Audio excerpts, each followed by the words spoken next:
La tripulación completa del otro avión observaba por las ventanas y escotillas, queriendo contar 10 paracaídas y asegurarse de que su líder de tripulación había logrado salir. Wilson también observaba, rezando para que todos lograran salir sanos y salvos. Luego, los dos B-17 volaron hacia una nube, oscureciendo el momento en que el piloto y el copiloto se lanzaron en paracaídas. Wilson vio sus paracaídas emerger un momento después de debajo de la nube. Se sintió aliviado al darse cuenta de que toda su tripulación había logrado salir, pero luego sintió un nudo horrible en el estómago al ver a los dos bombarderos salir de la nube, a un lado a lado. El B-17 sin daños no se estaba alejando a pesar de que toda la tripulación de Wilson había salido, y se acercaban rápidamente a una montana. ¡Oh, Dios mío! No vieron a los pilotos salir. Todavía están esperando. Wilson entendió que los compañeros habituales de la tripulación de Kilpatrick no lo habían visto saltar porque estaban en una nube, y ahora parecía que estaban tan concentrados en esperar dos paracaídas más que no se dieron cuenta de que seguían al avión danado hacia abajo. Todo lo que podía hacer era colgar Ali bajo su paracaídas y observar. Están fuera, suban. Observó impotente cómo ambos aviones se estrelaban contra la ladera de la montana. Todos habían logrado salir del B-17 danado de Wilson. Los 10 miembros de la tripulación del otro avión murieron cuando los bombarderos explotaron y cayeron en montones en la montana. Wilson flotaba Ali en un silencio espeluznante, moviéndose suavemente por el cielo a donde quiera que lo llevara la brisa. Todo lo que podía hacer era girar la cabeza hacia un lado y cerrar los ojos con fuerza. No podía soportar mirar más. La historia más grande no contada de la Segunda Guerra Mundial. Operación Halyard. Un rescate audaz de 512 aviadores aliados atrapados detrás de las líneas enemigas. Realizado mayormente a plena luz del día. Orquestado por la Oficina de Servicios Estratégicos, OSS, y un guerrillero serbio, el general Draza Mihailović. Esta misión sigue envuelta en conspiraciones y silencio, porque los gobiernos de Estados Unidos, Gran Bretaña y Yugoslavia enterraron esta historia de heroísmo y sacrificio. Sumérgete en una aventura de peligro, heroicidad y los héroes anónimos que desafiaron a los nazis en las colinas de Yugoslavia. Yugoslavia, agosto de 1944. Este pueblo parecía igual a todos los demás por los que Claire Musgrove había pasado en los últimos 4 días. Casas simples de piedra y paja con muebles mínimos y aún menos comida, ocupadas por personas que lo acogían aunque él no tenía idea de quiénes eran o qué pretendían hacer con él. El humo de una chimenea que ardía lentamente se mezclaba con el aroma terroso del heno mojado, y el ganado, los mismos olores penetrantes que impregnaban cada uno de estos pueblos. Siguiendo el gesto de su escolta armada, entró en la pequeña casa y miró nerviosamente a su alrededor, tratando de evaluar qué podría suceder. Por todo lo que sabía, esto era. Aquí era donde lo llevaban. Era algún tipo de casa segura donde podía esconderse de los alemanes sin tener que huir todo el tiempo. Se lo había preguntado en cada pueblo donde él y los otros aviadores estadounidenses se habían detenido en los días pasados, pero cada uno resultó ser solo un punto de paso en un viaje hacia algún lugar. Musgrove y los otros tripulantes del bombardero no tenían idea de a dónde los llevaban estos escoltas locales armados. Incluso no estaban seguros de que los llevaran a algún lugar, por lo que podía decir, solo los pasaban de un pueblo a otro en busca de unos pedazos de queso de cabra y restos de pantán rancios que Musgrove pensaba que estaría mejor comiendo sus zapatos. No tenían idea de qué destino les esperaba, pero estaban bastante seguros de que no serían entregados a los alemanes. Aunque los estadounidenses y la gente serbia local no podían comunicarse más que con gestos y expresiones faciales, los aviadores tenían la idea de que estas personas de piel morena estaban de su lado. Las mujeres habían curado sus heridas y los alimentaron lo mejor que pudieron, y los hombres habían proporcionado protección contra las patrullas nazis que siempre estaban en busca de aviadores aliados cuyos aviones se habían estrellado antes de que pudieran volver a territorio seguro, aunque parecía que estos lugares no eran confiables. Musgrove seguía estando aprensivo. Se había advertido a las tripulaciones de bombarderos que algunas personas yugoslavas eran simpatizantes nazis y podrían entregarlos a los alemanes que habían ocupado su país desde 1941. De hecho, se les había advertido que la gente de esta área les cortaría las orejas a los aviadores derribados y luego entregaría a los hombres a los alemanes. Pero los fornidos hombres que escoltaban a los estadounidenses parecían lo suficientemente amigables. Aunque ellos eran los que tenían los rifles, podrían estar llevando a Musgrove y a los demás a otro lugar antes de entregarlos, posiblemente a una unidad alemana que ofrecía recompensas por aviadores estadounidenses. No parecía probable, pero Musgrove no podía evitar preocuparse de que este curioso viaje no terminara bien. Estaba a merced de personas que no podía entender y lo trasladaban de un lugar a otro en lugar de simplemente dejar que los estadounidenses se escondieran. Musgrove también se preguntaba si alguien los estaba buscando.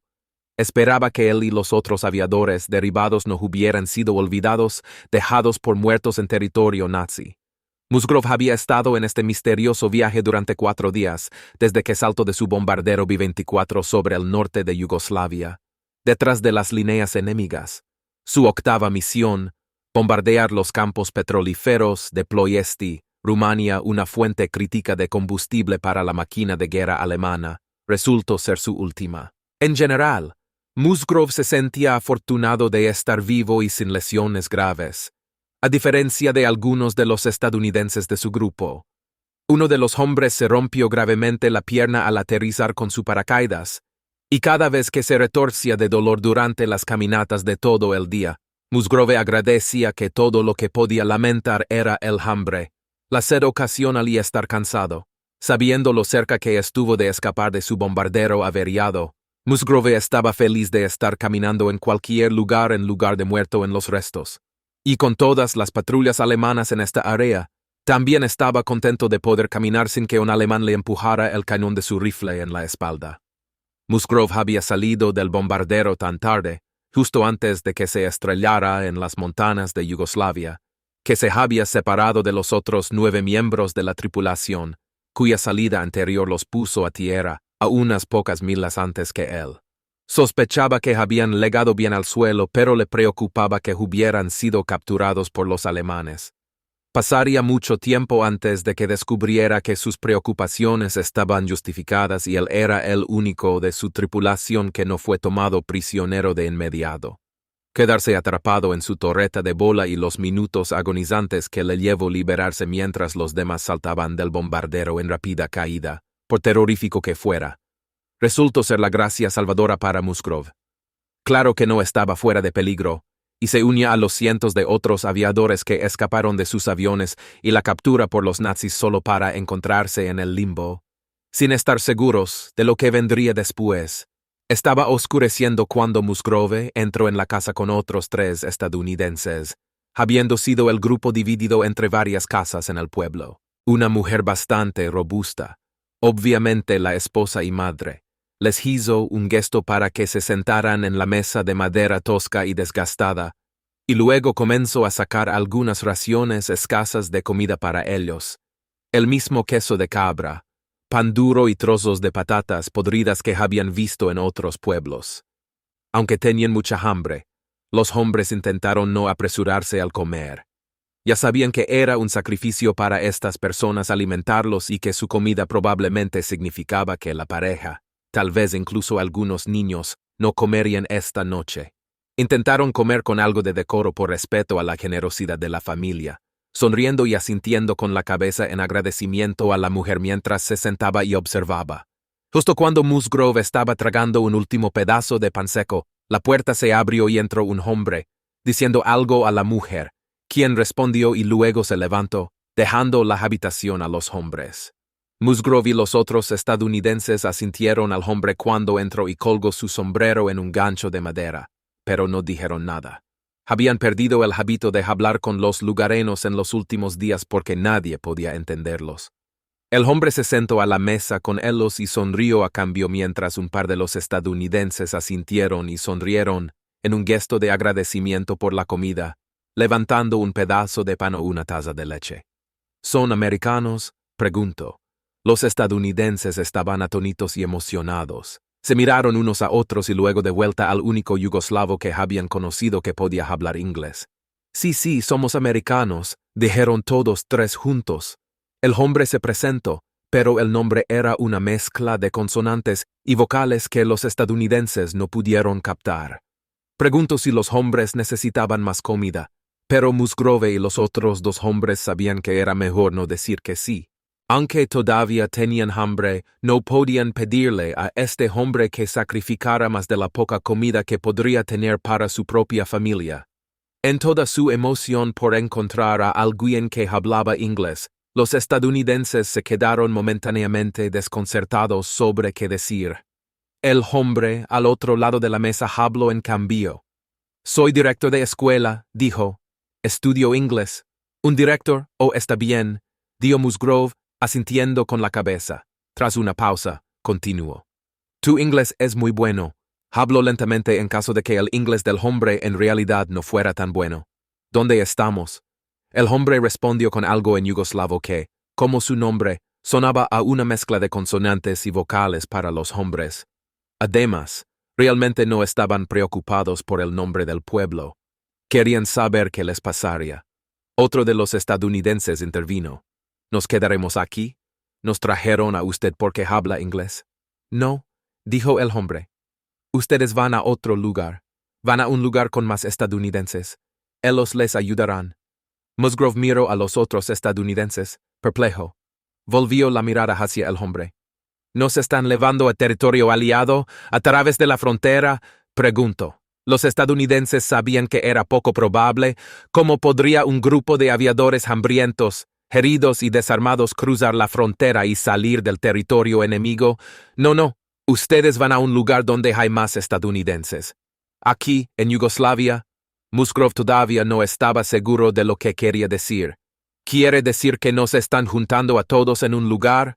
¿Nos vamos a reunir con más aviadores estadounidenses? Sí, más como ustedes van allí, más estadounidenses, ustedes van allí. Musgrove miró a los otros dos aviadores y los tres sonrieron lentamente. Al final había un sentido en toda esta caminata de un pueblo a otro. Pero todavía no sabían exactamente dónde era allí, cuánto tiempo tomaría, o qué pasaría cuando llegaran. Todos los esfuerzos para obtener más información del director resultaron solo en él sonriendo y encogiendo los hombros para indicar que eso era lo máximo que podía transmitir en inglés. Ustedes van allí, más estadounidenses, era lo máximo que podía explicar. Bueno, cualquier cosa era mejor que solo vagar así, pensaron. Esperemos que haya un plan una vez que lleguemos allí, donde quiera que sea.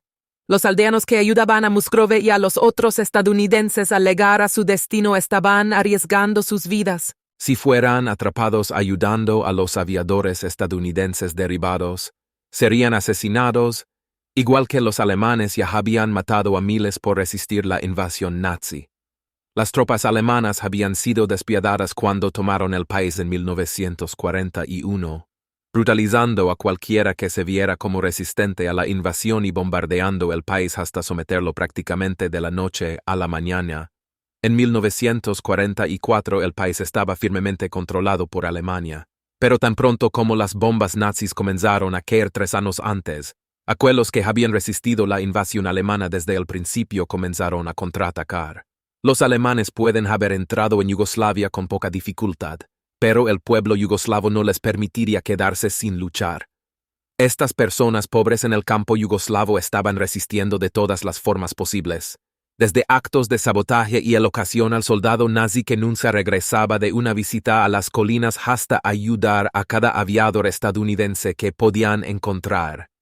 Después de otra semana caminando por el campo yugoslavo, durmiendo en cualquier pueblo que pudieran encontrar o acurrucados en los arbustos al lado del camino, Musgrove y el grupo de estadounidenses seguían a sus dos escoltas armados por otro camino de tierra cuando vieron a alguien a caballo más adelante. Miraron a los escoltas yugoslavos en busca de una reacción, listos para sumergirse en los arbustos fuera del camino y esconderse hasta que fuera seguro de nuevo. Pero los escoltas no estaban preocupados por ver a alguien adelante, y siguieron caminando. Los estadounidenses asumieron que el hombre a caballo no era alemán y podría ser alguien que los escoltas conocían, quizás un oficial en su resistencia. El grupo avanzó lentamente.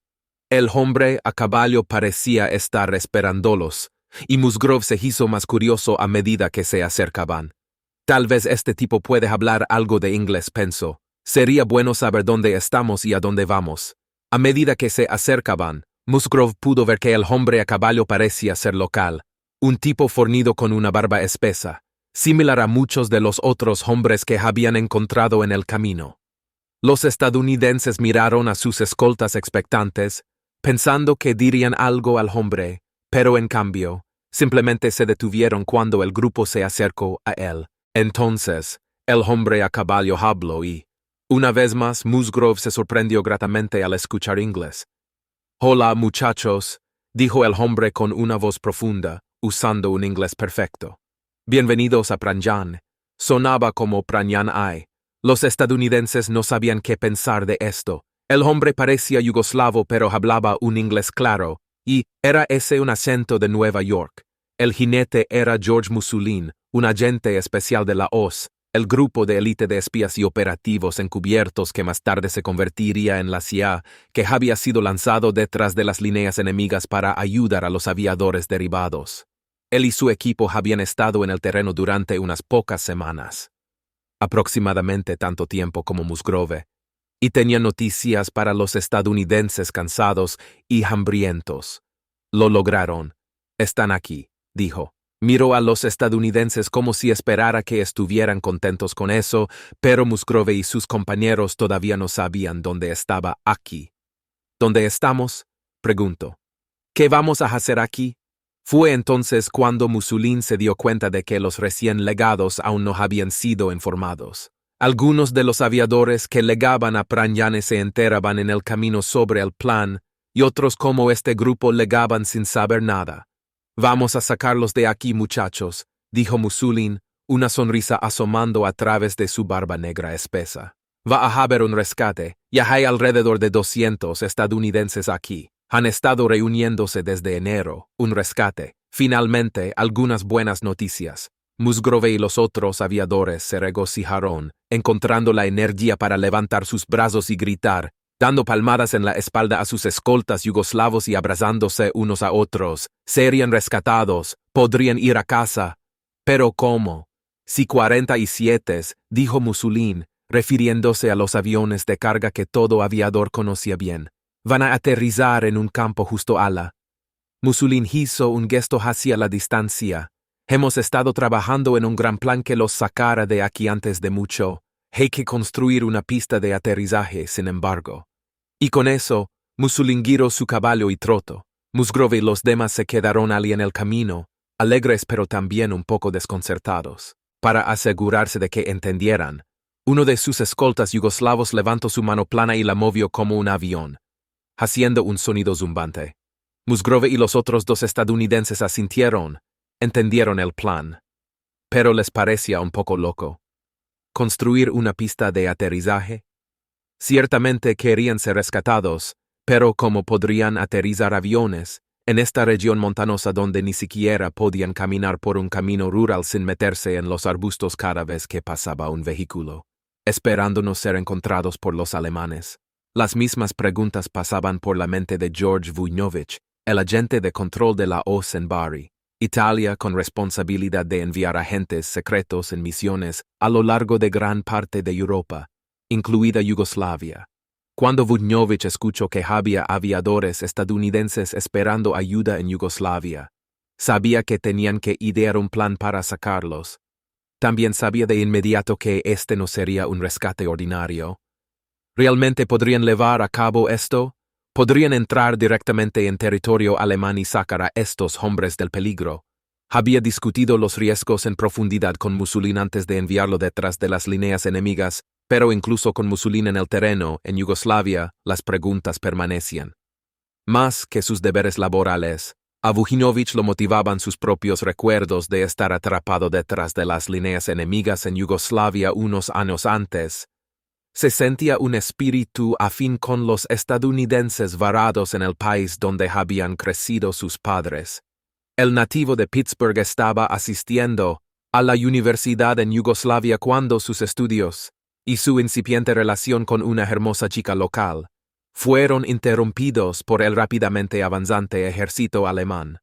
2 años huyendo de los nazis, tratando de encontrar una salida de Yugoslavia y volver a la libertad, le dieron una verdadera apreciación de lo que estos jóvenes aviadores estaban pasando. Vujnović estaba decidido a sacarlos de su limbo. ¿Podría hacerlo realidad? No había sido demasiado difícil enviar a Mussolini al resto de su equipo, pero sacar a más de 100 aviadores era un asunto totalmente diferente. El plan, que los británicos estaban combatiendo vigorosamente, era enviar aviones de carga C-40 y 7 para recoger a los aviadores derribados y llevarlos de regreso a Italia.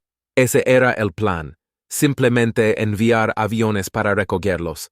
Los aviones aliados volaban sobre Yugoslavia todo el tiempo en camino a bombardear objetivos en territorio alemán, por lo que no era descabellado pensar que uno podría descender y recoger a algunos aviadores.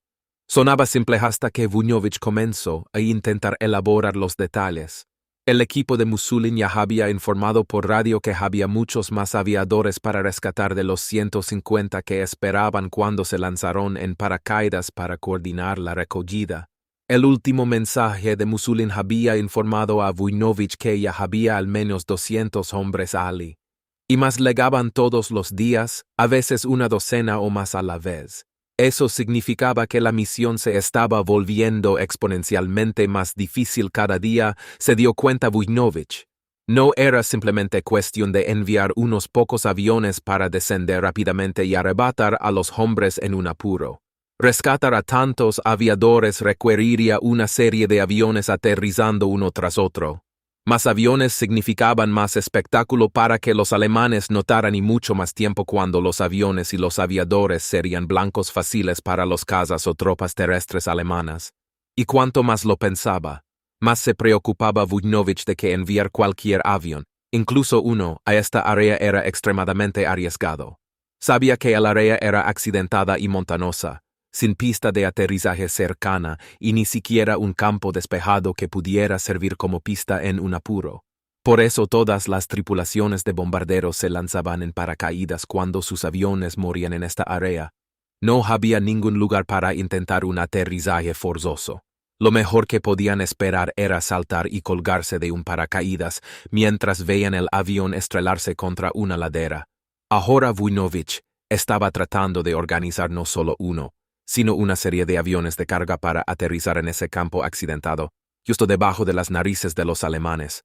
Era un plan audaz, y algunos en la oficina no se cohibían en decirle a Vujnović que era más que eso, que era simplemente una locura. Pero Vujnović seguía pensando en todos los jóvenes atrapados en territorio nazi, luchando para pasar otro día sin ser capturados y esperando que alguien estuviera trabajando en una forma de sacarlos.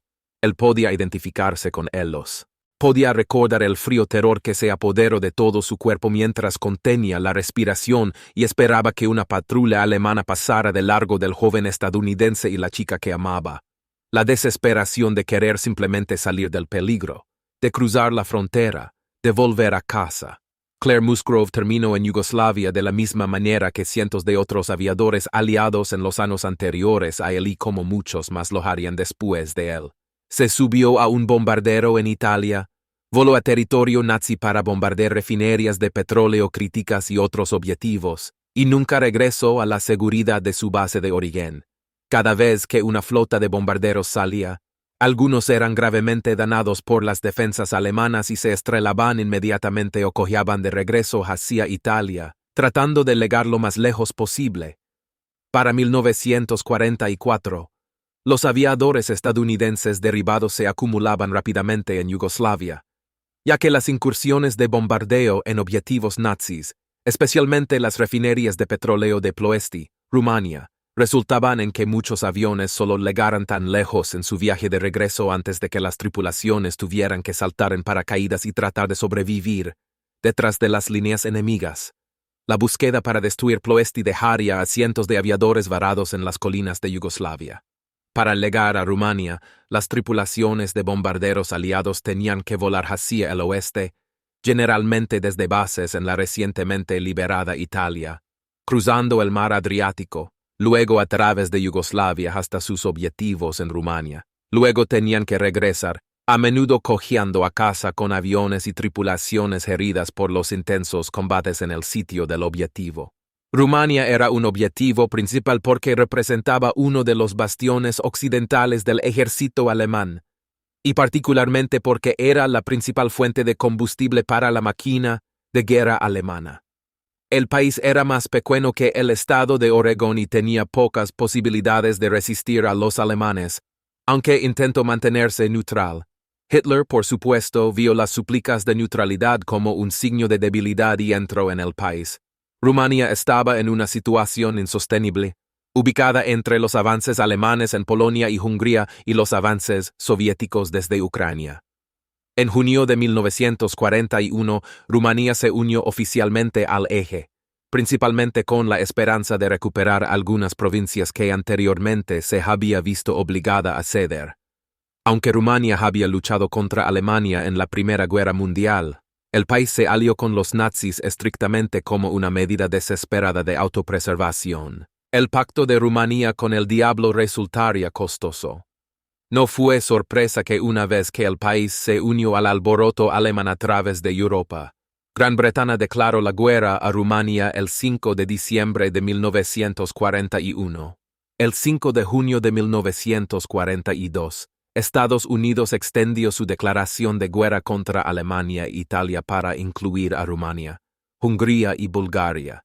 Antes de mucho tiempo, el mismo recurso que había hecho a Rumania tan deseable para la máquina de guerra alemana, enormes campos petrolíferos y refinerías de alta capacidad, la convirtió en un objetivo principal para los aliados. Las tripulaciones de bombarderos estadounidenses que apenas habían oído hablar de Rumania meses antes pronto aprendieron todo sobre una ciudad rumana llamada Ploiești, una ciudad petrolera en las llanuras debajo de los Alpes transilvanos en el norte de Rumania y a 35 millas al norte de Bucarest, la capital nacional. Ploiești era un complejo masivo que constaba de 7 refinerías principales, tanques de almacenamiento y estructuras relacionadas que cubrían 19 millas cuadradas. La refinación de petróleo había sido un gran negocio en Ploiești desde 1857, lo que significa que la ciudad fue una de las primeras en acumular riquezas en el recurso que dominaría la economía mundial en décadas. Para 1942, las refinerías en Ploiești estaban produciendo casi 1 millón de toneladas de petróleo al mes, lo que representaba el 40% de las exportaciones totales de Rumania. La mayor parte de ese petróleo, así como el combustible de aviación de 90 octanos de la más alta calidad en Europa, se destinaba al esfuerzo de guerra del eje. Ploiești, una ciudad próspera pero de otro modo poco conocida en un país tranquilo antes de la guerra, de repente se convirtió en un componente central del ejército nazi, clave para todo lo que Hitler quería lograr. Las refinerías de Ploiești proporcionaban casi 1/3 de los productos petrolíferos que alimentaban los tanques, buques de guerra, submarinos y aviones de Hitler. Los aliados tenían que sacar a Ploiești del negocio de la refinación de petróleo y estaban dispuestos a arriesgar tantas vidas como fuera necesario para hacerlo. Los alemanes estaban igualmente decididos a proteger este suministro vital de petróleo e instalaron una asombrosa gama de armas antiaéreas alrededor de las refinerías por milas y milas. Algunos de los mejores pilotos de combate alemanes estaban estacionados en aeródromos alrededor de Ploiești, con órdenes de proteger las refinerías de los bombarderos aliados. Ploiești fue el primer objetivo en Europa bombardeado por aviones estadounidenses. Muchos más ataques seguirían al primero.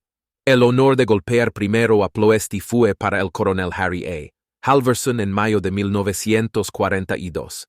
Él lideró 23 bombarderos B-24 recién salidos de fábrica desde Florida en un viaje para bombardear Tokio en un seguimiento al ataque Doolittle, el atrevido asalto en la patria japonesa que se llevó a cabo como represalia por el ataque a Pearl Harbor.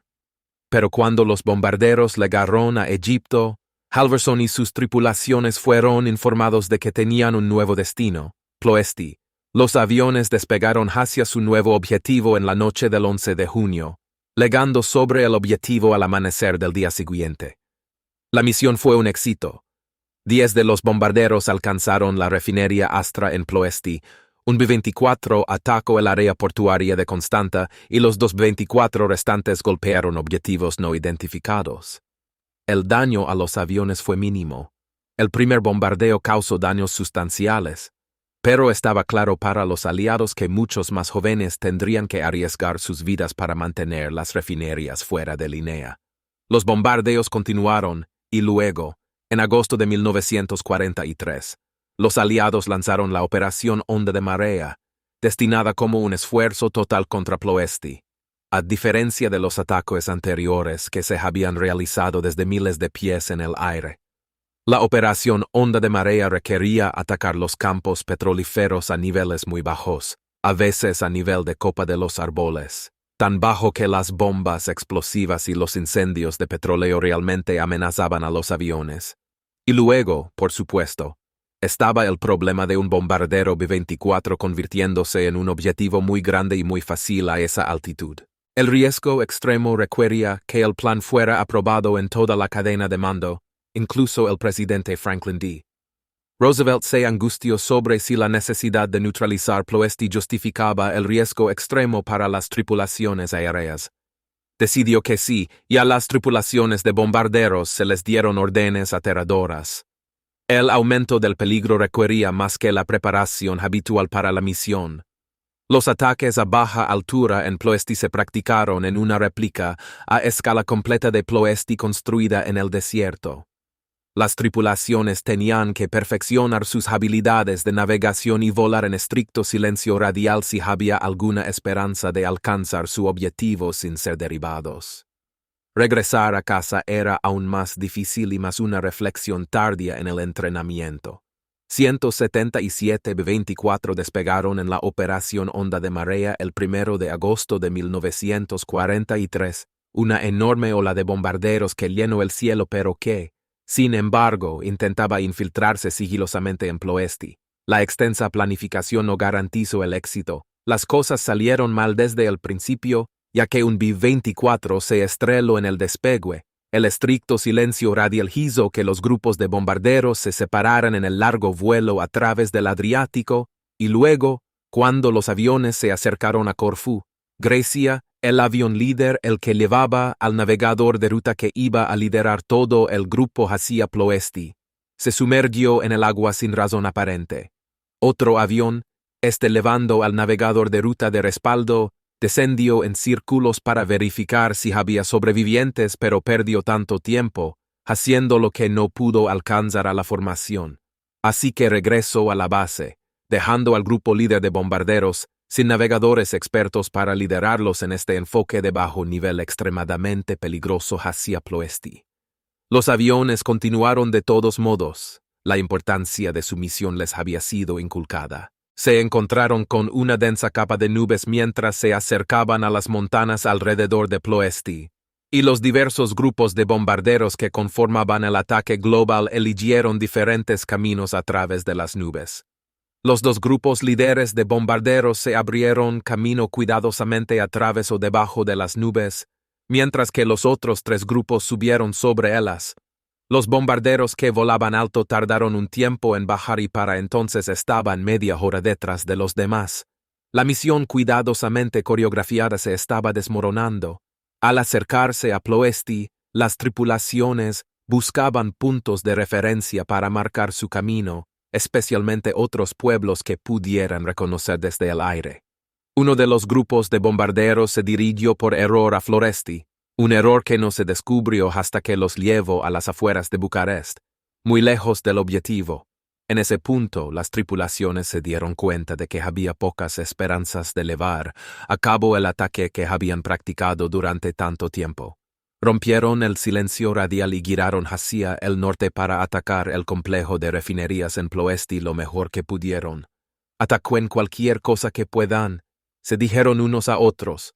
«Solo encuentren un objetivo y suelten sus bombas». Los cazas alemanes atacaron a los bombarderos, que hicieron lo mejor que pudieron para identificar objetivos de alto valor y bombardearlos a muy baja altitud, según lo planeado. Los cazas persiguieron a los bombarderos mientras abandonaban Ploesti, derribando 54 aviones, cada uno con una tripulación de 10 o 12 hombres. Otros 53 aviones resultaron gravemente dañados, aunque los vuelos de reconocimiento confirmaron que el daño a Ploesti fue significativo. Fue una victoria costosa. Los bombarderos aliados continuarían golpeando Ploesti una y otra vez, hasta el 19 de agosto de 1944. Cada bombardero que partía de una base aliada para bombardear Ploesti llevaba hasta una docena de jóvenes como Claire Musgrove. Algunos de ellos morirían antes de llegar a su objetivo, muchos morirían al alcanzar el objetivo y enfrentar el intenso fuego antiaéreo y los ataques de los aviones de combate alemanes, y otros sobrevivirían al peor de los combates solo para encontrarse en un avión gravemente dañado que no lograría regresar a la base. Los bombardeos siempre eran angustiosos y violentos, con cada regreso exitoso pareciendo como un triunfo sobre el destino. Musgrove era típico de las tripulaciones de bombarderos que volaban estas misiones críticas, preguntándose cada vez que subía al avión si volvería vivo. Creciendo en Hersey, Michigan, una pequeña comunidad al norte de Grand Rapids, Musgrove nunca imaginó que estaría volando misiones tan importantes para el esfuerzo de guerra de los aliados y que podrían matarlo en cada ocasión. Uno de 4 hijos, Musgrove había pasado gran parte de su infancia ayudando a sus abuelos en su pequeña granja lechera de 25 vacas y se graduó de la escuela secundaria en 1937. Luego fue a un colegio comunitario local y pasó 4 años enseñando en escuelas rurales, lo cual disfrutaba pero sabía que no sería el trabajo de su vida. En cambio, Musgrove miró hacia el ejército en busca de una carrera mejor, una que pudiera ofrecer más aventura de la que veía en el centro de Michigan. Cuando los japoneses atacaron Pearl Harbor, Musgrove supo que su camino estaba claro. América había estado en guerra en Europa durante unos 6 meses, en 1942 cuando, a los 22 años, Musgrove se ofreció como voluntario para la Fuerza Aérea porque quería volar.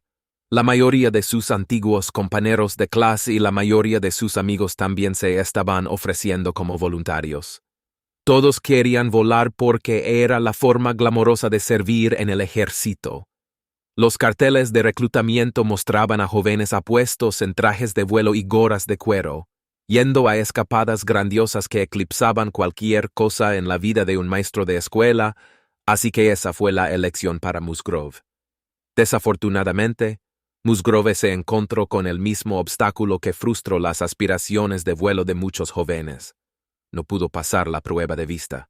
La percepción de profundidad menos que perfecta de Musgrove significaba que el gobierno no lo iba a poner en el asiento del piloto, pero, oye, hay muchos otros asientos en esos grandes bombarderos, señaló la Fuerza Aérea. Musgrove todavía podía volar si encontraba otra posición. Así que consideró ser navegante, operador de radio e ingeniero, pero lo que más le sonaba era artillero aéreo. La Fuerza Aérea accedió y lo transfirió desde Shepherd Field, cerca de Wichita Falls, Texas, donde había realizado su entrenamiento básico, a Laredo, Texas, en el Río Grande en la frontera con México. Este era el sitio de la primera escuela de artilleros aéreos de la Fuerza Aérea, y Musgrove sobresalió tanto en su trabajo que fue seleccionado para quedarse como instructor en cómo usar la torreta de bola en un bombardero B-24. Habiendo ya tenido suficiente enseñanza antes de unirse al servicio, Musgrove enseñó durante un año antes de volverse inquieto mientras veía a otros hombres, menos experimentados, irse a la guerra. Abogó por una asignación a servicio activo y la Fuerza Aérea cedió, enviándolo al extranjero a la 15ª Fuerza Aérea estacionada en Italia. Sin embargo, Musgrove todavía no dejó su rol de enseñanza. La Fuerza Aérea lo asignó para ser el instructor de artilleros de torreta de bola con la 15ª Fuerza Aérea, reforzando lo que los nuevos miembros de la tripulación habían aprendido en Estados Unidos y ayudándoles a perfeccionar sus habilidades para misiones de vida o muerte sobre Europa. Y siempre había muchos reclutas nuevos para poner al día. Cada vez que un avión partía en una misión de bombardeo y regresaba cargado de tripulantes muertos y moribundos que perdieron su lucha con una tormenta de metralla, o cuando un avión no regresaba en absoluto. Eso significaba que más jóvenes tenían que ser traídos como reemplazos. Musgrove se mantuvo ocupado enseñando a los nuevos artilleros de torreta de bola cómo proteger sus bombarderos y cómo mantenerse vivos. Ninguna era una tarea fácil para alguien colgando en una esfera de plexiglas desde el vientre de un bombardero. Nadie realmente quería estar en una torreta de bola. Esta esfera de plexiglas, colgando de la parte inferior del bombardero, era una de las últimas innovaciones de América en la guerra. Una pieza ingeniosa de maquinaria construida por la corporación Sperry. La torreta de bola era una burbuja fuertemente armada lo suficientemente grande solo para albergar a un hombre adulto, pero solo a uno del lado pequeño. Tenía espacio para el artillero y sus dos ametralladoras de calibre 50, y poco más. El espacio extremadamente reducido significaba que el artillero era el único miembro de la tripulación en un bombardero que no llevaba paracaídas durante la misión. El suyo se dejaba sentado en la parte principal del avión, donde tendría que ir a buscarlo y ponérselo antes de escapar con el resto de la tripulación. Musgrove siempre les decía a sus estudiantes: guarda tu paracaídas donde puedas encontrarlo rápidamente. No tendrás mucho tiempo. La torreta de bola no era un lugar para claustrofóbicos. Era un espacio pequeño, aunque tenía una gran vista del paisaje debajo, o de los aviones de combate que subían para matarte. La unidad entera giraba en círculo y también hacia arriba y abajo, para que el artillero pudiera disparar a aviones que venían de cualquier dirección. Estar suspendido debajo del avión le daba al artillero una sensación de volar libre, y eso a menudo significaba que los cazas atacantes parecían ir tras él personalmente en lugar de intentar derribar el bombardero en sí. Todos en el avión estaban en una oleada de adrenalina durante un ataque de cazas, pero ninguno más que el artillero de la torreta de bola que disparaba furiosamente sus ametralladoras de calibre 50 al avión alemán que intentaba matarlo en su pequeña burbuja de vidrio. El artillero de la torreta de bola se sentaba acurrucado, en posición fetal, girando toda la torreta mientras apuntaba las dos armas. Mientras movía la torreta rápidamente para encontrar aviones atacantes y luego seguirlos con sus armas, el artillero podía estar en cualquier posición desde acostado de espaldas hasta de pie. El artillero se sentaba entre las armas, sus pies en estribos posicionados a cada lado de una ventana de 13 pulgadas de diámetro al frente, sus rodillas alrededor de sus orejas y muy poco espacio para mover algo más que sus manos. Su traje de vuelo proporcionaba el único acolchado para la comodidad. Un visor óptico colgaba frente a su cara y un pedal debajo de su pie izquierdo ajustaba un retículo en el cristal del visor. Cuando el objetivo estaba enmarcado en la mira, el artillero sabía que el alcance era correcto y disparaba con las ametralladoras, presionando los dos botones de disparo ubicados en las asas de madera que también controlaban el movimiento de la bola. Los casquillos de las balas se expulsaban a través de un puerto justo debajo del cañón del arma, saliendo tan rápido como las gotas de sudor en la cara del artillero. El avión llevaba 250 rondas de munición por arma para la torreta de bola, alimentadas desde cajas montadas a cada lado del montacargas. La torreta de bola en el B-24, en el que volaba Musgrove, se elevaba y bajaba eléctricamente, a diferencia de las de los bombarderos B-17, que tenían que ser subidas manualmente al fuselaje. Musgrove pensaba que esto era una gran mejora sobre el diseño del B-17, porque nadie quería quedar atrapado en una torreta de bola. No había forma de salir de la torreta sin elevarla al fuselaje del avión, por lo que una torreta que no podía ser retraída era una trampa mortal para el artillero. Cualquier sistema que hiciera más rápido y fácil retraer la torreta era bienvenido por los artilleros. Todos habían escuchado las historias de artilleros de torreta de bola que quedaban atrapados en sus burbujas de vidrio cuando daños de batalla les impedían ser retraídos al fuselaje. No solo el artillero quedaba allí sin protección, probablemente con sus armas vacías o inoperables, sino que también enfrentaba la perspectiva de que el gran avión aterrizara con él colgando del vientre. Era la peor pesadilla de todo artillero de torreta de bola, y se convirtió en una realidad horrorosa para algunos.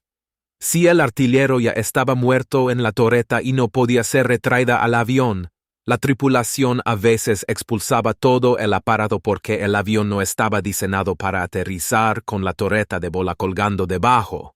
Pero si el artillero estaba vivo, tendrían que decirle que no tenían más remedio que aterrizar el avión eventualmente.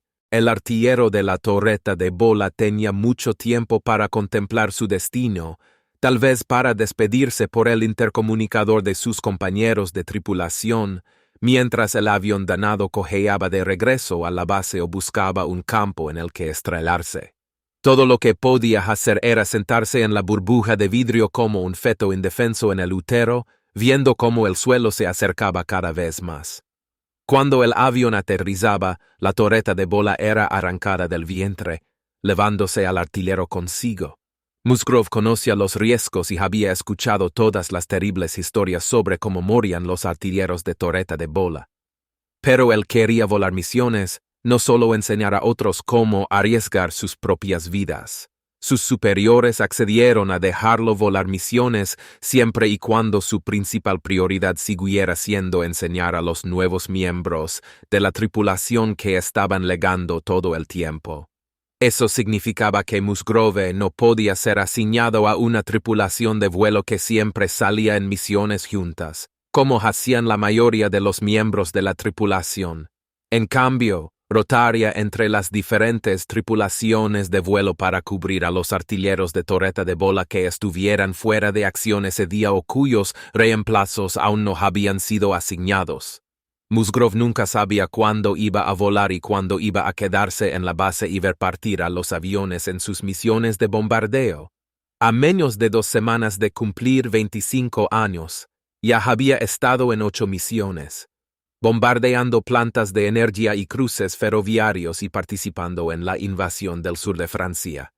Y había visto una buena parte de combates de alta intensidad desde su posición en la torreta de bola.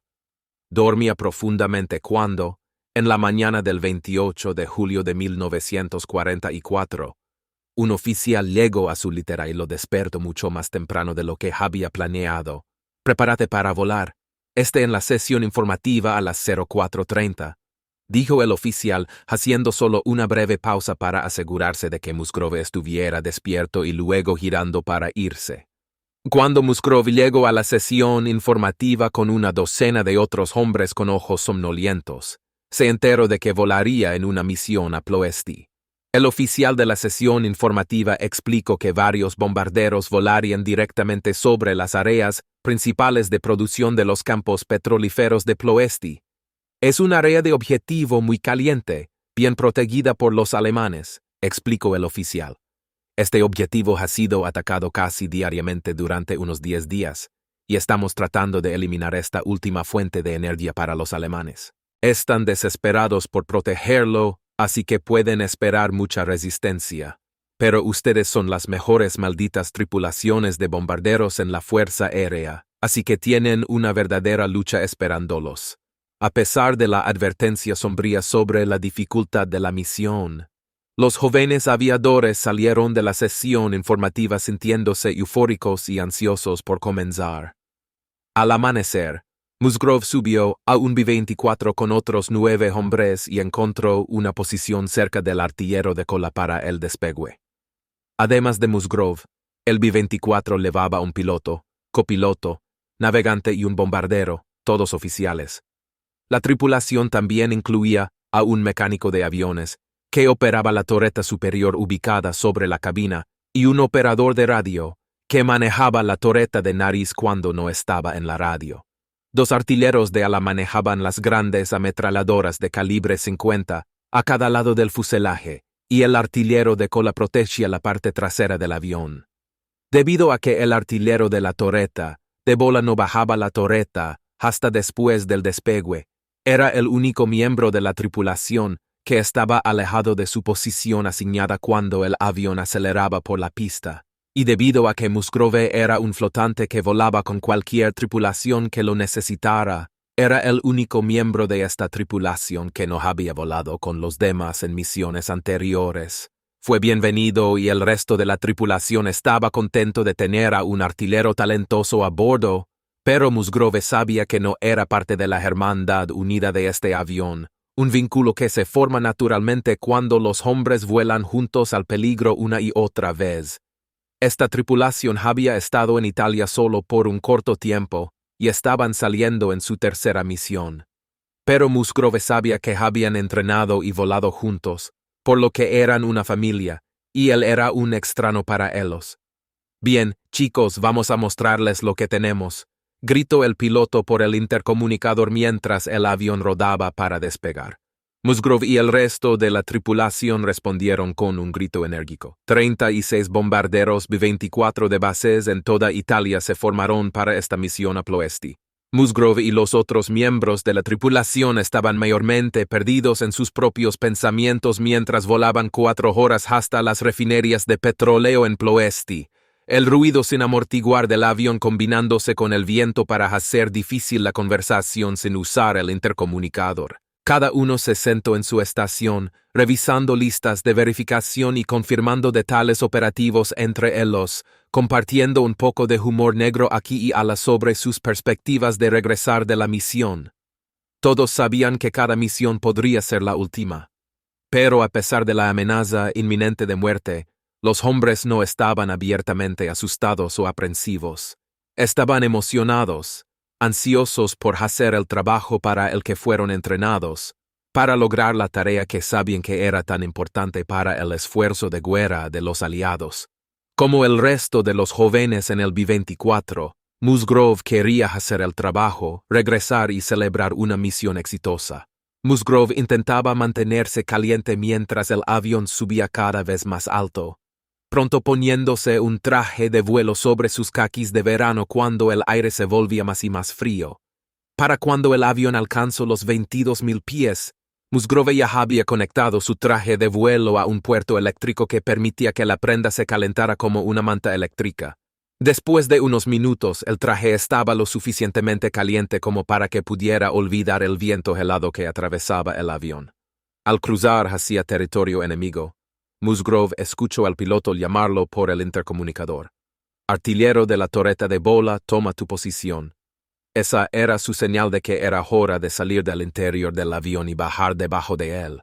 Desconectó su traje de vuelo del puerto en el avión y se metió en la torreta de bola de manera que sus rodillas estuvieran casi alrededor de sus orejas. Luego utilizó los controles electrohidráulicos para bajarla en posición debajo del avión. Una vez en posición, Musgrove agarró las asas para maniobrar la torreta completamente a través de sus rotaciones y probar el movimiento de las armas, asegurándose de que la torreta estuviera lista para la acción tan pronto como aparecieran los aviones alemanes. Una vez que estuvo satisfecho de que todo estaba en orden, Musgrove volvió a conectar su traje al puerto de calentamiento y se acomodó.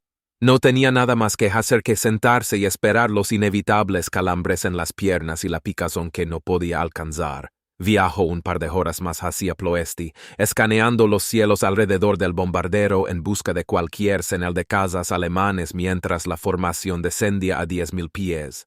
Los aviones llegaron casi hasta el objetivo sin ser interceptados, pero entonces Musgrove pudo ver que los alemanes eran bien conscientes de su llegada.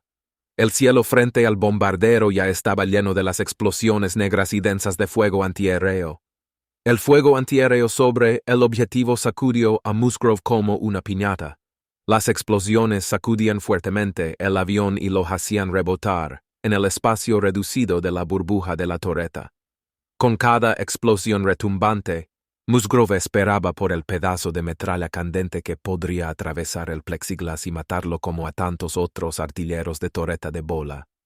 Esa pieza de casquillo nunca llegó, y el avión continuó volando a través de las nubes negras dejadas por las explosiones, después de lo que pareció una eternidad. Como cualquier vuelo cuando las flacas estallaban a tu alrededor, Musgrove vio caer las bombas y sintió que el avión aliviado se elevaba más en el aire. Musgrove comenzó a respirar un poco más tranquilo después de que las bombas fueron lanzadas y el avión se alejó del objetivo.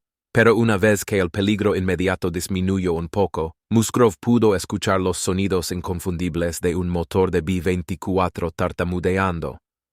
El avión había sido alcanzado por el fuego antiaéreo, y Musgrove pudo decir de inmediato que el daño era grave.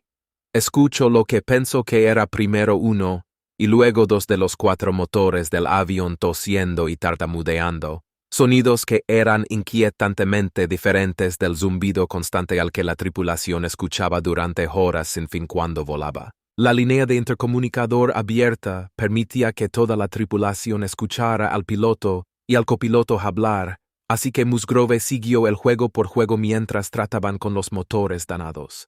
Motor 2, perdiendo potencia, gritó el copiloto. El motor 3 también se va, nos golpearon mal, y luego escucho como los 2 motores problemáticos se apagaban. Primero el motor 2 dejó de luchar y luego el motor 3. Ambos motores interiores estaban muertos. El repentino final del ruido era incluso más preocupante que los sonidos ásperos del motor. Musgrove escuchó mientras los pilotos aceleraban los otros 2 motores para compensar y tratar de mantener el avión en el aire. El avión se mantuvo en vuelo, pero con solo 2 motores era demasiado lento para mantenerse al ritmo de la formación, ya que todos los aviones sobrevivientes se alejaban de Ploesti y comenzaban sus viajes de regreso. Desde su posición en la torreta de bola, Musgrove podía ver que su B-24 estaba saliendo de la formación. Luego observó cómo las docenas de otros B-24 volaban hacia Italia, dejando el avión de Musgrove cojeando detrás. Musgrove sabía que el avión podía regresar con solo 2 motores. Había visto muchos aviones luchando por volver a la base con 2 motores. Simplemente llegaban mucho más tarde que los demás. El verdadero peligro venía de estar solo en el cielo. Con docenas de bombarderos volando en formación, cada uno cargado con ametralladoras de calibre 50, había seguridad en los números. Los aviones de combate que atacaban la formación tenían que superar no solo las defensas de un avión, sino de varios. Ahora Musgrove y el resto de su tripulación estaban solos. Si un caza alemán encontraba el pato cojo, defender el bombardero sería mucho más difícil. Musgrove estaba sudando en su traje de vuelo y desconectó el puerto de calentamiento. Movió la torreta de bola en todas direcciones nuevamente, asegurándose de que estuviera lista en caso de que apareciera un caza. Aún no había disparado ni un solo tiro ese día porque los cazas alemanes nunca llegaron a saludarlos.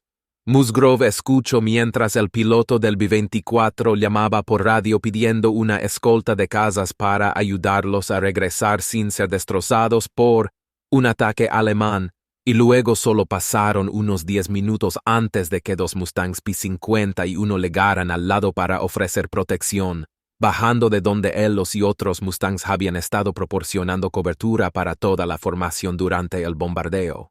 Los otros cazas permanecieron con el grupo más rápido de bombarderos en formación. Musgrove se alegró de ver los elegantes cazas y saludó a los pilotos mientras tomaban posiciones a ambos lados del lento y pesado bombardero. Mantuvo sus manos en los controles de la torreta de bola, listo por si un caza alemán pensaba que el avión lento era un buen objetivo. Después de un corto tiempo, Musgrove pudo ver que el avión estaba perdiendo altitud constantemente. Podía escuchar a los pilotos hablando sobre la pérdida de potencia y probando diferentes estrategias para mantener el avión en el aire, pero era claro para él que el avión no iba a lograr regresar a Italia. Entonces el piloto hizo un anuncio a la tripulación. «Chicos, no creo que vayamos a llegar de regreso a nuestra base», dijo el piloto con calma. «Simplemente no tenemos la energía para volver a cruzar las montañas». No dijo nada más, pero la tripulación sabía lo que eso significaba. Prepárense para saltar en paracaídas. No pasará mucho tiempo. Unos minutos después, el navegante se conectó al intercomunicador y le dijo a la tripulación que el avión se acercaba a la frontera búlgara-yugoslava. «Gracias por la información», pensó Musgrove, «pero no me ayuda mucho. ¿Dónde en la frontera? ¿Dónde vamos a aterrizar?» Eran aproximadamente las 11 de la mañana cuando el piloto se conectó nuevamente. «Vamos a tener que prepararnos para abandonar el avión porque simplemente no vamos a llegar», dijo, sonando más tenso que antes. El estómago de Musgrove subió a su boca al escuchar las palabras «abandonar el avión». Como el resto de la tripulación, había sido entrenado en los procedimientos pero esperaba nunca tener que saltar de un B-24. La idea misma lo enfermaba, el pensamiento de saltar a lo desconocido cuando pensabas que estarías durmiendo en tu propia litera esa misma noche. Está bien, hemos llegado tan lejos como podemos. Será mejor que saltemos en paracaídas, dijo el piloto, activando el interruptor para la campana de abandono, una alarma que ningún aviador quería escuchar. Las palabras parecían retumbar en los oídos de Musgrove a través del auricular del intercomunicador. Todos salten, salten. La campana de abandono sonó incesantemente mientras el resto de la tripulación comenzaba a revisar sus arneses de paracaídas y luego se dirigían a una puerta lateral en el fuselaje y se lanzaban. Musgrove primero tuvo que salir de la torreta de bola, así que presionó el interruptor para subirla al avión y salir. Nada ocurrió. Presionó el interruptor de nuevo. Nada. Golpeó la maldita cosa una y otra vez, cada vez más fuerte, y aún así la torreta no se movía. Estaba atrapado. Musgrove llamó por el intercomunicador. No tengo energía, no puedo subir. No hubo respuesta. El resto de la tripulación ya estaba saltando y además Musgrove sabía que no había nada que la tripulación pudiera hacer por él de todos modos. Estaba solo. Musgrove se dio cuenta de que tenía que usar el método de respaldo para subir la torreta. Una manivela manual que dependía de pura fuerza muscular y algunos engranajes para levantar el pesado mecanismo al fuselaje. Había enseñado esta lección a sus estudiantes 1000 veces y ahora era su turno de ponerla en práctica. Musgrove no perdió tiempo agarrando la manivela y girándola furiosamente, una y otra vez. Podía sentir que la torreta se movía, pero estaba seguro de que el suelo se acercaba más rápido. La adrenalina de Musgrove se disparó y el sudor le caía de la cara mientras giraba la manivela tan fuerte y rápido como podía en la burbuja apretada. Su corazón latiendo tan vigorosamente que lo sentía retumbando en sus tímpanos. Tengo que salir antes de estar demasiado bajo para que mi paracaídas funcione. Musgrove giró la manivela durante casi 10 minutos, sus ojos bien abiertos enfocados intensamente en el paisaje debajo, tratando de medir cuán bajo estaba bajando el avión. Finalmente, con los brazos ardiendo por el esfuerzo, la torreta estaba en el fuselaje lo suficientemente alta como para que Musgrove pudiera salir. Deshizo furiosamente los pestillos y se arrastró fuera de la escotilla, saliendo hacia atrás. Se levantó rápidamente y miró a su alrededor, pero estaba completamente solo. No había nadie más en el bombardero con Musgrove. En los 10 minutos que le tomó volver a subir al avión, todos habían abandonado el barco con éxito, incluso los pilotos que habitualmente eran los últimos en salir. Sabían que a Musgrove le tomaría un tiempo y no podían hacer nada para ayudar, así que sabiamente se fueron sin él. Musgrove estaba ansioso por seguirlos, así que fue al lugar donde había guardado su paracaídas al comienzo del vuelo, en una esquina del armazón del fuselaje justo detrás de la torreta de bola. No estaba allí. El vuelo agitado y las conmociones de la flak sobre Ploesti habían sacudido tanto el avión que el paracaídas de Musgrove no estaba donde lo había dejado. Le llevó un momento lleno de pánico buscarlo y encontrarlo. Luego Musgrove rápidamente lo adjuntó al arnés de paracaídas que ella llevaba. Con el paracaídas en su lugar, Musgrove fue a una puerta lateral y miró hacia afuera.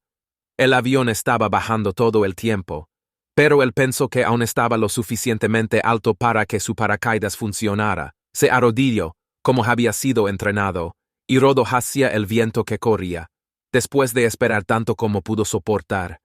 Para asegurarse de estar alejado del avión, Musgrove tiró de la cuerda de su paracaídas y se preparó para el fuerte tirón en su arnés.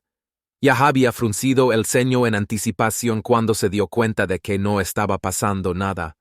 Miró hacia abajo para asegurarse de haber tirado realmente de la cuerda del paracaídas y, efectivamente, allí estaba la cosa apretada firmemente en su mano. Su paracaídas no se estaba abriendo. Furiosamente, lo más rápido que pudo mientras estaba en caída libre desde unos 10.000 pies de altura, Musgrove metió la mano en el paquete de paracaídas y sacó la tela con sus propias manos. Agarró la seda suave y tiró una y otra vez, hasta que un bolsillo de la tela atrapó el aire y el resto explotó por encima de él. Los jóvenes hombres que se lanzaron en paracaídas a las colinas de Yugoslavia no tenían idea de lo que les esperaba. Solo sabían que esta era su última oportunidad de vivir cuando su bombardero estaba en llamas. Los motores se apagaron o habían perdido demasiado combustible por la metralla en sus bombardeos sobre Rumania. Algunos, como Musgrove, realizaron varias misiones desafiantes a la muerte antes de verse obligados a salir de sus aviones estrellados, mientras que otros, como Tony Orsini, de 21 años, tuvieron que saltar de su bombardero en su primera misión. Orsini había estado en Italia solo una semana cuando fue asignado a su primera misión de bombardeo sobre Ploesti. Un navegante, Orsini había guiado un B-24 desde Lincoln, Nebraska, a través del Océano Atlántico y por la costa de África. La tripulación de novatos se reportó a una base aérea en el sur de Italia llamada Grottaglia como parte del Escuadrón 716 del grupo de bombarderos 449. Orsini había estado allí solo unos días, esperando más orientación y mapas locales, cuando fue despertado a las 4 am el 21 de julio de 1944 por alguien gritando, «Reunión a las 0600». En la reunión, Orsini se enteró de que había sido asignado a volar una misión con una tripulación más experimentada. Estarían bombardeando las refinerías de petróleo de Ploesti, además de toda la información habitual sobre el objetivo, las cargas de bombas, la ruta y qué resistencia esperar. El oficial que informaba a la tripulación les dio una advertencia curiosa, una que nunca habían escuchado antes.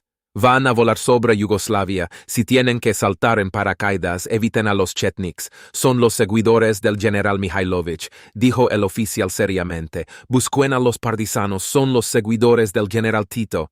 El consejo era completamente erróneo, pero el oficial lo creía y trataba de ser útil. Pasarían años antes de que la fuente de la desinformación quedara clara, pero en ese momento Orsini no le dio mucha importancia de todos modos. Orsini había escuchado solo información muy escasa sobre la guerra civil en curso en Yugoslavia y las dos facciones que luchaban por el control del país mientras simultáneamente repelían a los alemanes que ocupaban su tierra. Tomó nota de la advertencia, pero le dio mucha menor prioridad que todo lo demás que había escuchado esa mañana. Esta era la primera misión de Orsini, y el resto de la tripulación dependería de él para navegar su B-24 hábilmente. No quería perderse nada. Orsini estaba muerto de miedo mientras el avión se acercaba a su objetivo en Rumania. Intentó concentrarse en los mapas en su pequeño escritorio en el avión, revisando y rechequeando todo lo que se le ocurría, pero estaba aterrorizado por la idea de las defensas aéreas alrededor de Ploesti.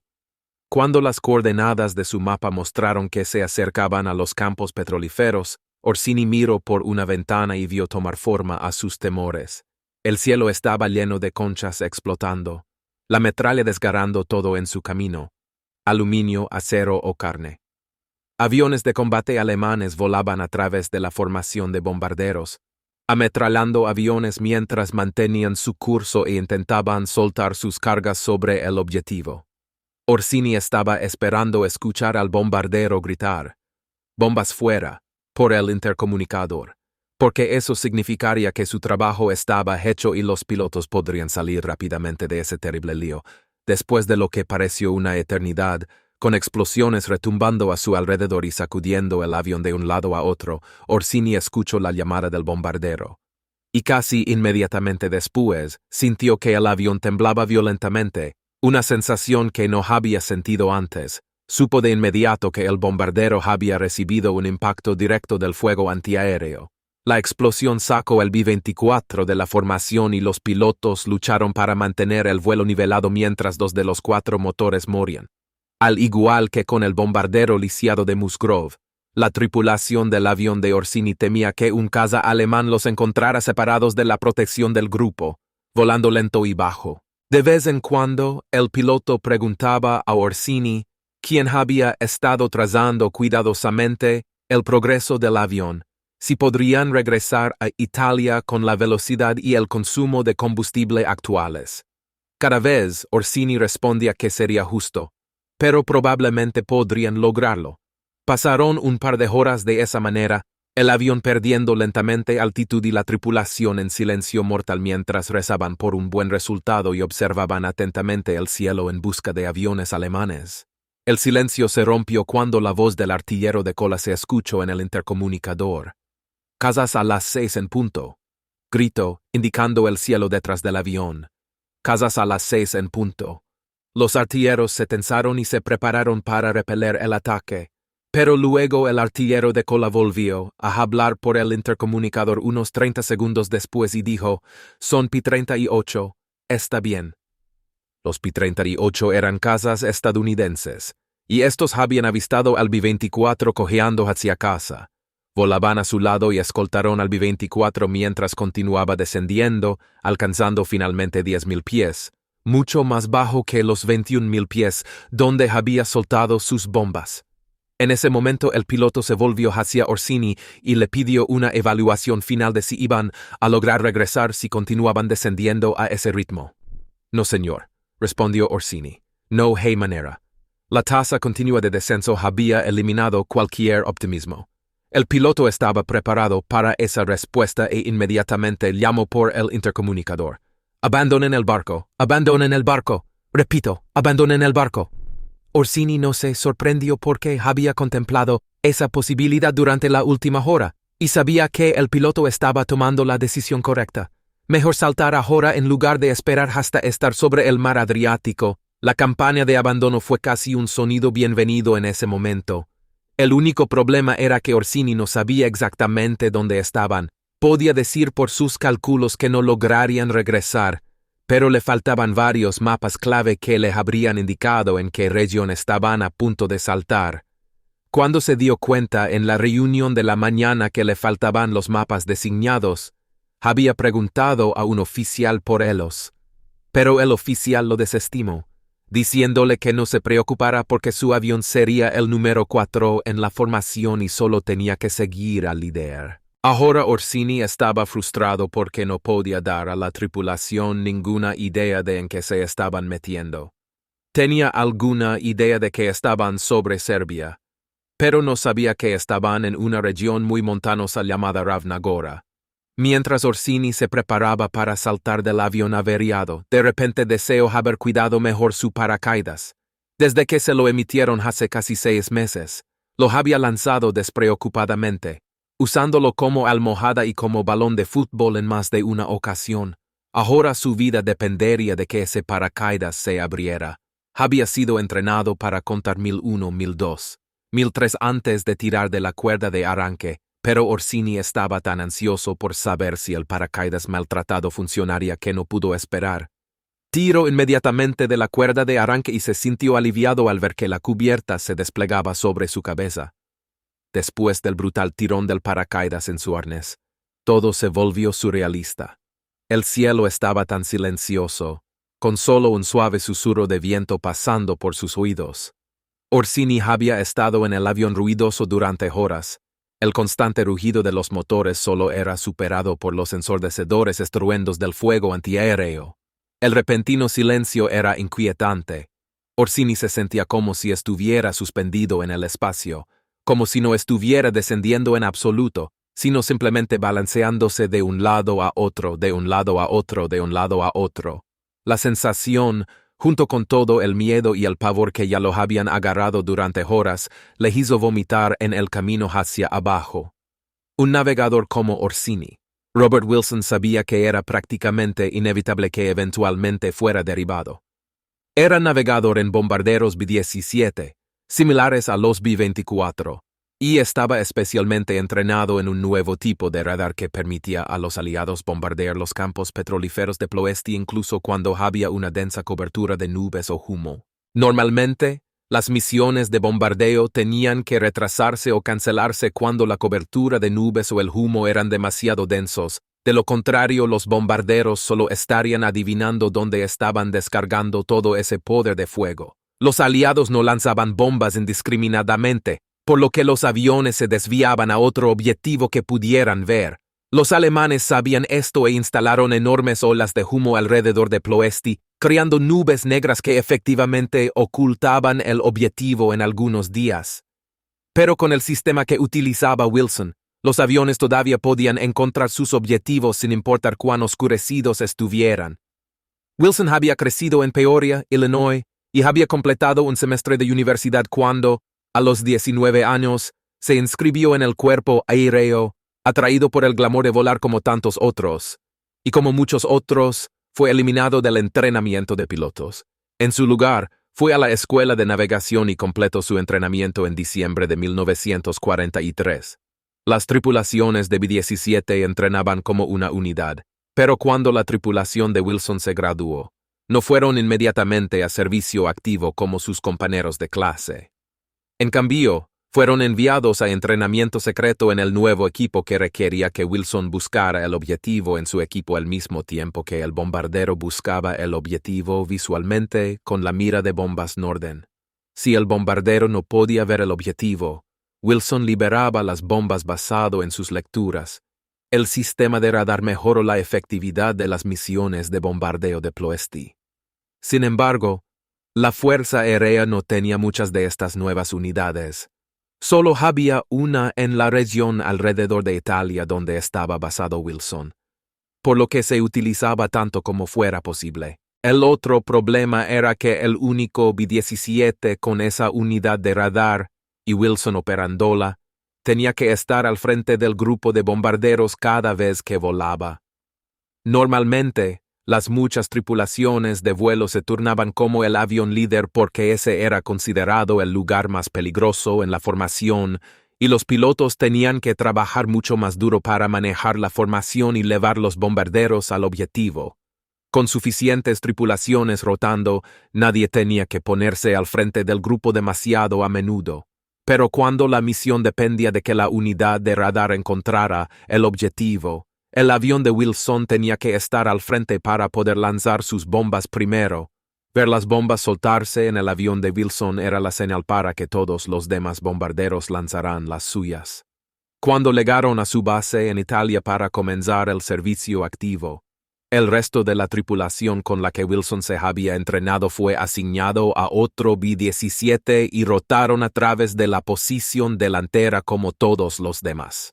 Pero no Wilson. Él estaba permanentemente adjunto al único avión que albergaba la unidad de radar, y una tripulación diferente estaba asignada para volar ese avión en la delantera en cada misión. Para los otros 9 miembros de la tripulación a bordo, era simplemente su día de mala suerte de estar en la posición más peligrosa. Para Wilson, era cada misión. En julio de 1944, con 20 misiones ya en su haber, Wilson era uno de los pilotos más experimentados de su unidad. Pero sabía que cada vez que se subía de nuevo al B-17, estaba tentando a la suerte. ¿Cuántas veces podía volar hacia el peligro, al frente de la formación, y regresar a la base? Lo descubrió en su 21ª misión.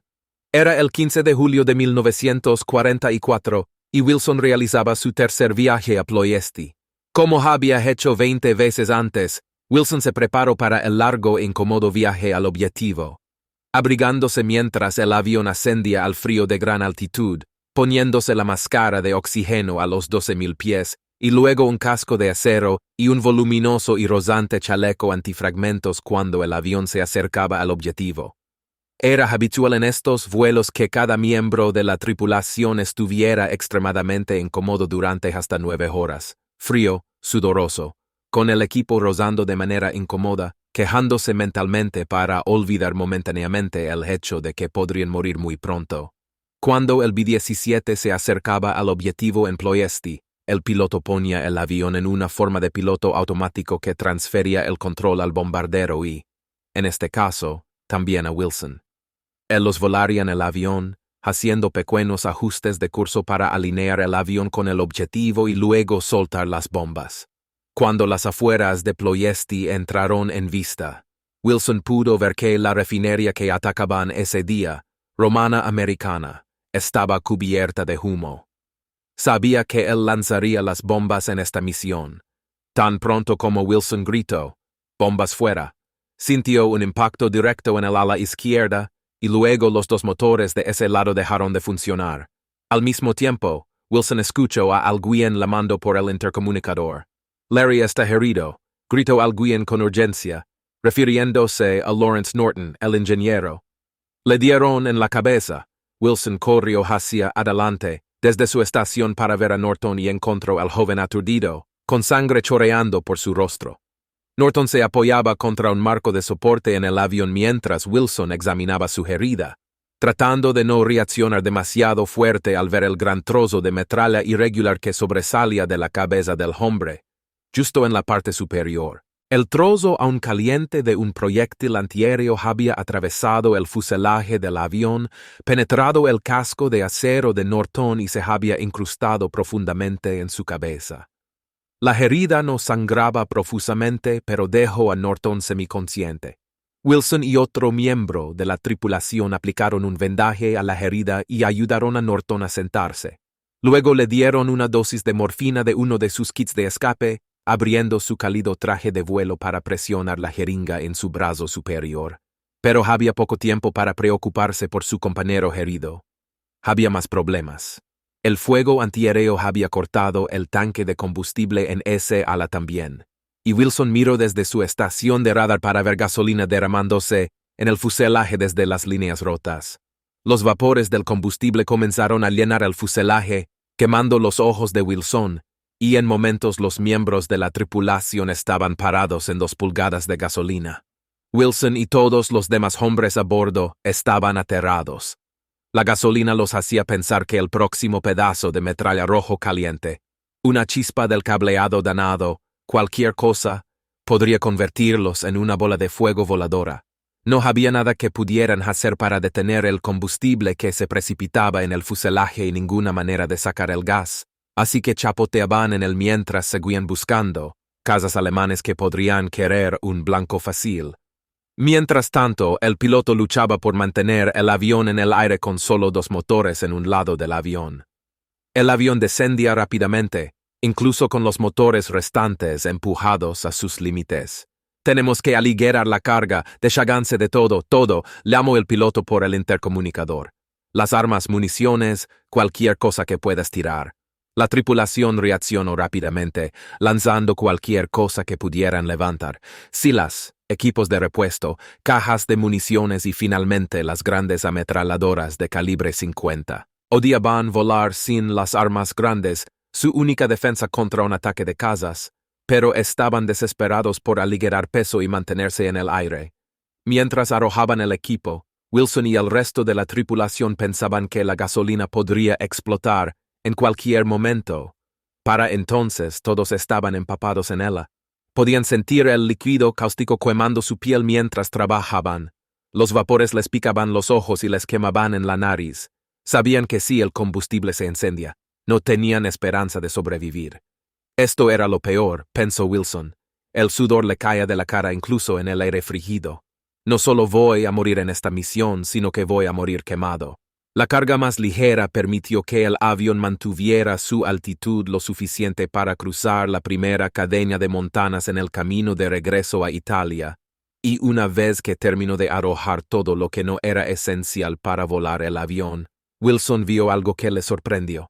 El resto del escuadrón se había quedado con ellos.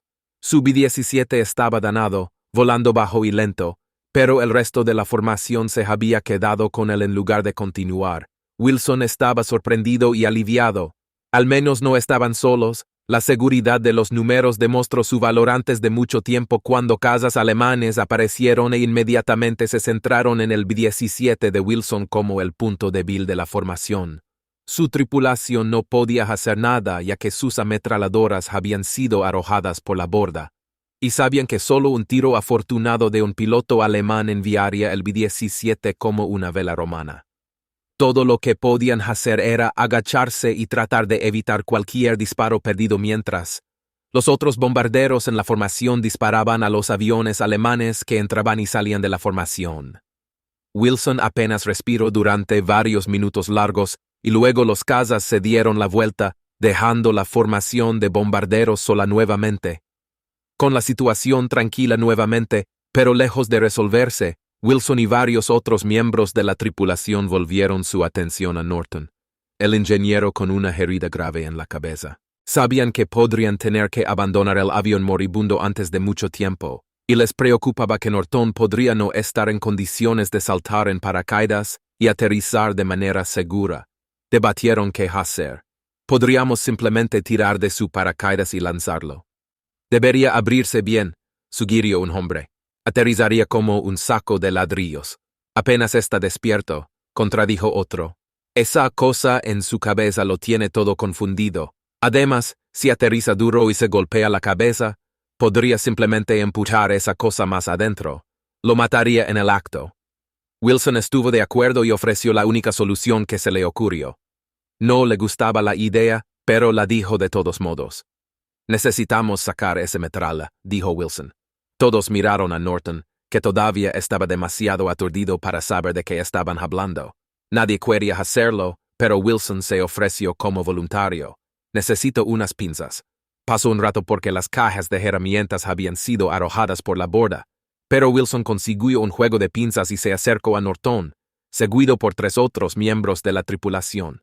Uno sujetó firmemente los hombros de Norton y otro intentó estabilizar su cabeza mientras Wilson entraba con las pinzas.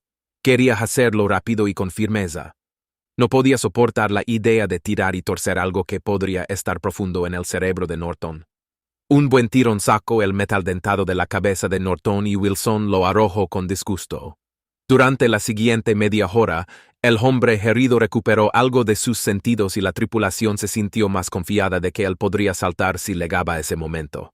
Ese momento llegó en poco tiempo. Los 2 motores en el lado sin daños del avión habían sido empujados más allá de sus límites y, como se esperaba, comenzaron a sobrecalentarse y a expulsar humo negro espeso. El piloto, William J. Kilpatrick, dio la orden que todos sabían que llegaría tarde o temprano. Abandonen el barco, salten ahora. Los miembros de la tripulación estaban listos para la orden y, después de asegurarse de que Norton saliera, comenzaron a salir tumbarse uno tras otro por la puerta lateral. Wilson saltó y se preparó para el tirón del paracaídas en su arnés, acogiéndolo incluso mientras se estremecía de dolor. Había salido de esa bomba voladora con vida y, asumiendo que podría llegar al suelo sin encontrarse con ninguna fuente de ignición, no estalaría en llamas como había temido durante horas. Pero incluso mientras Wilson se daba cuenta de que su peor temor no se haría realidad, vio desplegarse más tragedia. Este día terrible ni siquiera estaba cerca de terminar. Wilson colgaba bajo su paracaídas, planeando suavemente hacia cualquier destino que le esperara en el suelo y observaba cómo su B-17 continuaba sin él. Miró a su alrededor y pudo ver varios otros paracaídas en el aire y pensó que vio 7 más, además del suyo. Eso eran 8 paracaídas en el aire. Bien, eso significa que todos estábamos fuera excepto el piloto y el copiloto. Wilson sabía que cuando las tripulaciones de bombarderos se lanzaban en paracaídas, era costumbre que el piloto y el copiloto fueran los últimos en salir porque permanecían en su puesto tanto tiempo como fuera posible, manteniendo el avión estable para facilitar el salto de todos los demás. Wilson mantuvo sus ojos en el B-17, esperando que aparecieran los otros 2 paracaídas. Podía ver que otro bombardero había salido de la formación para volar junto al bombardero dañado. Su tripulación observaba atentamente mientras los jóvenes se lanzaban uno a uno. La tripulación del otro avión estaba especialmente interesada en el resultado de este drama porque Kilpatrick, el piloto en el avión dañado, era el piloto que usualmente lideraba a la mayoría de la tripulación en el otro B-17, sin daños. Las rotaciones de la tripulación los habían separado ese día, y los miembros regulares de la tripulación de Kilpatrick querían asegurarse de que él saliera del avión dañado de forma segura. Varios de ellos estaban en la escotilla de ese lado de su bombardero, observando el avión dañado. Los amigos de Kilpatrick en el otro bombardero volaron junto, contando los paracaídas mientras Wilson y su tripulación se lanzaban. Luego observaron atentamente para ver a Kilpatrick y al copiloto saltar.